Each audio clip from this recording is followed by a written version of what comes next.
Hello, welcome to Spread Book Joy. Today I have a reading ramble for you. If you're new to the channel, I'm Jack, and if you're not new, welcome back to Spread Book Joy. If you're new to the channel, hi, welcome, because a lot of people have joined me within the last 2 weeks, so I've got a big jump in subscribers. Not sure why, might be because I featured on a few channels recently, so thank you. If you come over from another channel, welcome. If you found me through the algorithm, welcome. Thank you for subscribing and sticking around. Reading rambles are my just rambling videos about reading.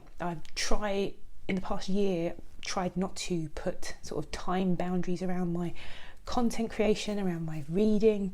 So I don't do monthly wrap-ups the way some other booktubers tend to, because I don't like to kind of put a time limit on my updates for you for reading. I'm trying also not to be sort of time bound and give myself like time limitations on my reading and the amount of reading that I do. So I do things a little bit differently here because I try and be a bit more relaxed about everything, and so far it's working out well. Though sometimes my reading rambles are so far in between, I end up with a lot to update you on, so I'm going to try and do them a little bit more frequently. So since we last spoke, I have finished Mort by Pratchett, and this is a reread for me of many times over. It is the first Discworld book I ever read when I was 13 years old, and it's for many years I've always said it's my favourite Discworld book because it was the first one, and no matter how many times I read it I never get bored of it. But like I said about a lot of Terry Pratchett's books, so yeah, it's kind of a joint favourite between that and Guards and Witches, Weird Sisters. I want to say Witches, Weird Sisters, but Mort, it has a special place because it was the very first one that I read. I read it with Mason from Mason in the Dark, buddy read, and Mason had never read any Terry Pratchett before, and I was wanting to listen to a new version, a new audiobook version of Mort that's come out on Audible, because Audible are re-releasing all of the Discworld books in new sort of with new narration, which is about time really, because the older audiobooks for Discworld, the quality, the sound quality, because they were recorded so long ago, is questionable, because sometimes you can hear real hissing on them, and like the sound quality is really bad, but also just the variation in quality of the narrators for me. So I was really looking forward to listening to Mort and Peter Serafinowicz as Death, who was amazing, and Sian Clifford, who was the main narrator, was fantastic. What doesn't really work for me is the footnotes. If you know anything about Terry Pratchett's Discworld, each book has footnotes scattered throughout. It's like kind of like little comic asides that Pratchett does throughout his work, and yeah, they've got Bill Nighy, who is a great actor, to do the voice of the footnotes. But unfortunately, and it's not just me, it didn't work for Mason either, as it turns out, the footnotes, it just really detracted from the overall quality of the book, and it took you out of the story. I think Nighy has obviously been given a ton of just random footnotes to read, and they're out of context, and so he can't really give us much with them unless he's been directed to deliver these in a really flat, kind of uninspiring way. Then I can't see, it just did not work. But Sian Clifford's narration throughout, Peter Serafinowicz's voice of Death, just fantastic. They really did bring the book to life, and if you've never ever read Terry Pratchett, Mort's a great place to start. I don't think I've ever recommended it to anyone and they've not loved it, so it's a great place to start, and that audiobook is really good, footnotes notwithstanding. But we loved it. I'm going to do a bit more of a video on it, a bit more of an in-depth video on it. I think I'm going to start recording, because I'm going to re-listen to a lot of the Discworld via this format, because I want to listen to these new audiobook recordings. So yeah, so I'll do a bit more of an update on Mort at some point. Also finished Jamaica Inn, which is the second FOMO book club pick, which is the club that I run with Gemma from Gemma Books and Alice from Alice and the Giant Bookshelf, and we read books that we think we've missed out on. So Jamaica Inn is one of those books, and I finished it yesterday. But next Sunday, on the, I think it's the 26th of February, at 5 p.m, we'll be live over on Gemma's channel to discuss Jamaica Inn. So I won't really talk about my thoughts here. I did really enjoy it, I can tell you that. But yeah, we'll be talking about it over on Gemma's channel, and we might have a special guest to come along and talk with us about it. You've still got time to read it if you want to, because the book is a pick for January and February, and there's still a week left of February, and it's not a huge book. Jamaica Inn is actually a really fast-paced read. So if you still want to read, if you want to join the FOMO book club, we have a Discord group, we've got a Goodreads group. I'll put links to everything in the description box, or you can just click on my bio and you'll find the links to the things like that there, and you can join either Goodreads or Discord group. I've been running the Goodreads group, and if you're part of the Goodreads group, not a lot of people have commented. I've just put up a discussion thread for your final thoughts on the book, because what I'd started out by doing was putting chapter by chapter for each book that we've done so far, so people can put their thoughts and their spoiler related thoughts as we go along. But I don't think it's working, and the reason I don't think it's working is because it's 2 months. People have 2 months to read the book, and people are reading it at various points. So I think what I might do for the next book, which is Goodnight Mr. Tom, is I might put some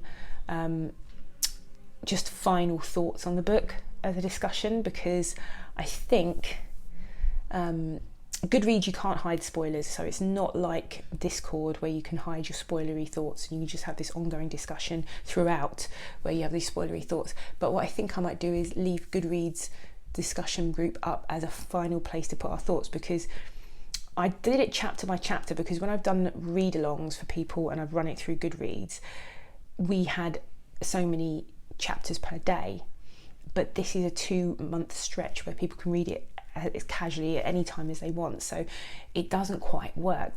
People aren't reading a chapter on this day and then responding. So yeah, I'm going to stop doing the chapter by chapter discussions, I think, and I think I'll just put up final thoughts. If you are part of the Goodreads group, let me know in the comments below what you think of that idea.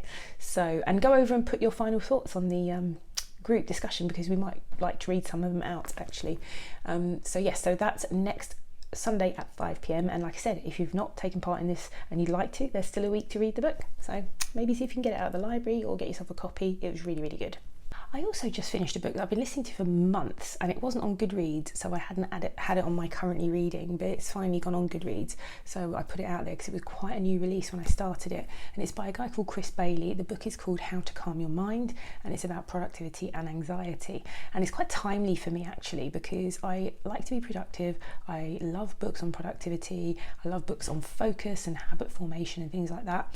And I recently read a book by a guy called Matthew Dix, and it was called Some Day is Today, and it was all about how he manages to do 1,000,001 different things at a time. And he is a really big advocate for using up every minute of your day productively, which, okay, there were some really good tips in it, and I found it really fascinating. I always find people's sort of productivity tips and hacks really fascinating, but it also doesn't leave much room for just downtime and things like that. And I think it was Marilyn Maya Mendoza who reminded me when I was saying, oh, that was a really good book, which it was. She was like, oh, you know, there's a saying in Italian, and how sweet it is to do nothing, which I'm sure it's like dolce something or other, but how sweet it is to do nothing. And that is actually something that I really need to build into my life quite a bit of the time, and I've had to really focus on in the last couple of years.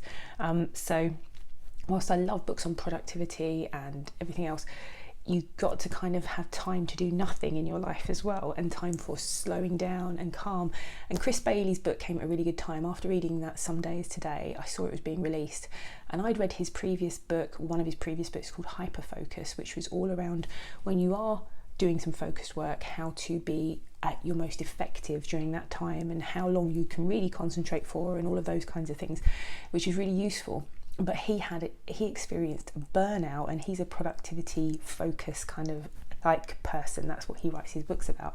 And he experienced burnout and started having panic attacks. So he's decided to write a book which is kind of more of a balanced approach to productivity, whilst maintaining a level of calm and thinking about your well-being whilst doing all of these things. And actually what he was saying is, like, the ultimate message of the book is that people who feel guilty for downtime when they're super busy, really you should feel more guilty for not giving yourself downtime, because you are far more effective when you're calm and rested, as opposed to anxious and like overwhelmed and overloaded. I mean, it's all obvious stuff really, but he's got a lot of the sort of science to back it up and things like that. And whilst there wasn't anything hugely revelatory in the book, I think it's got some good reminders for people about how really, if you want to be productive, you also have to pay attention to your anxious state. If you are anxious or overwhelmed, if you're overworked, you can lead to burnout. If you are in that state already, you are less productive, because you are, especially if you do knowledge work, which he talks about quite a bit, you're less likely to do good work or to be able to think as deeply as you might want to on a problem. And also he talked about the fact that productivity and what being productive means and how much we measure our productivity is all based around what used to be quite measurable, which is output. And actually sometimes it's quality over quantity. When, you know, people might think doing busy work and doing all these things that keep you, you know, you can tick all this stuff off or go into your emails and answer a load of emails, but actually at the end of the day, what is more productive for you, what has had the most impact of the things that you've done in a day. So it was really good reminders, and I think it was worth listening to, especially if you're like me and you're a very busy person with lots of different strands to your life and you like to keep productive but you also can get overwhelmed. So yeah, I thought it was quite a good book. So at the moment I started reading Tigana by Guy Gavriel Kay, which is a 700 or so page fantasy book. I'm reading it with the lovely Dia from Novel Idea, Sandy from Miss Reads a Lot, and Gemma from Gemma's Books. It is, so far, it's a 1990s sort of classic fantasy standalone, which is unusual, and so far I'm really enjoying it, and it's the only book I'm reading at the moment, and that is super unusual for me because normally I have at least 3 books on the go, sometimes more than that, quite often more than that, but I've decided I'm going to try and do a bit of just focus reading on that book because it's a short 2-week read along, buddy read, and I've also got another book that I do want to read, which is The Anomaly, and I've got that out of the library, so I might start reading The Anomaly as well now that I've finished Jamaica Inn, but I'm going to try not to have anything more than that and one other book on the go for the moment because otherwise I just get too overwhelmed. Though I am also quite tempted to start T. Kingfisher's Wizard's Guide to Defensive Baking, which sounds absolutely delightful. It's all about a baker who is magical, and yeah, it seems like a really lovely book and the sort of thing that I want to read in the evenings, so I might pick that up as well. So what's coming up? Well, as I said, next week there's a live over on Gemma's channel for the FOMO book club, and I'm thinking of doing some reading sprints in the next few weeks if people want to do them, though I quite like that Alice and Gemma and Charlie from Charlie Brooke Reads, they've got some exciting things coming up, all to do with the Women's Prize. So they're going to be reading the Women's Prize, they're going to be encouraging other people to read the Women's Prize nominees, I should say, which haven't been released yet, but they're doing a lot of really good stuff about predictions about the Women's Prize. And I'm not a huge prize follower, as most people on here might know, but I do enjoy the Women's Prize books. There's always books in that list that I want to read, as opposed to the Booker, which quite frankly, like, I've been very disappointed in Booker.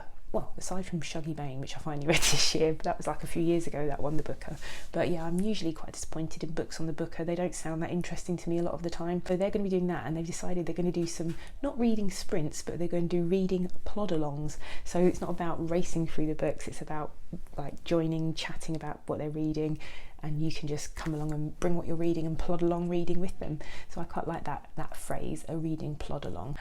And next month it is Middle Grade March, so a celebration of all things middle grade, so reading some middle grade. The FOMO book club pick for March and April is Goodnight Mr. Tom by Michelle Magorian, which I have never read. I can't believe I've never read it, and we picked that deliberately for March and April because of Middle Grade March, so that was our middle grade pick. We didn't intentionally pick it as middle grade pick, it just that was one of the books that got picked for the book club, so we put it in for March, for Middle Grade March. So yeah, let me know if you fancy joining in with Jamaica Inn. We've got a week left. If you are on the Goodreads group and you've got any opinions about how we should use the group to chat a bit more about the books, and hopefully if you did read Jamaica Inn, or even if you didn't and you read it years ago, you want to join us next Sunday. It will be a spoiler filled chat, so if you haven't read Jamaica Inn and you do intend to read it, just be warned.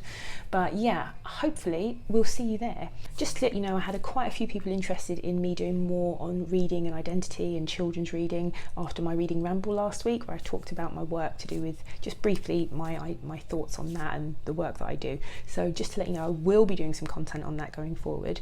And also, if you've noticed that I haven't responded to your comments as well, just to let you know, I will be trying to do that more like once a week now, but rather than doing it sporadically, because I'm trying to just put some boundaries around my YouTube time. So if you see me post a video and you don't see me respond to you for a week, it's because I'm trying to be like very limited in the time that I go on, but I will respond to every comment, just so you know, I'm not ignoring them. So let me know in the chat, what have you been reading? If you want to drop something in the chat, let's see, drop me a little symbol in the chat just to tell me how your reading's going this month as well. You don't have to actually say how it's going, but drop a little symbol just so I know you've got this far in the video, and hopefully I will see you again here soon.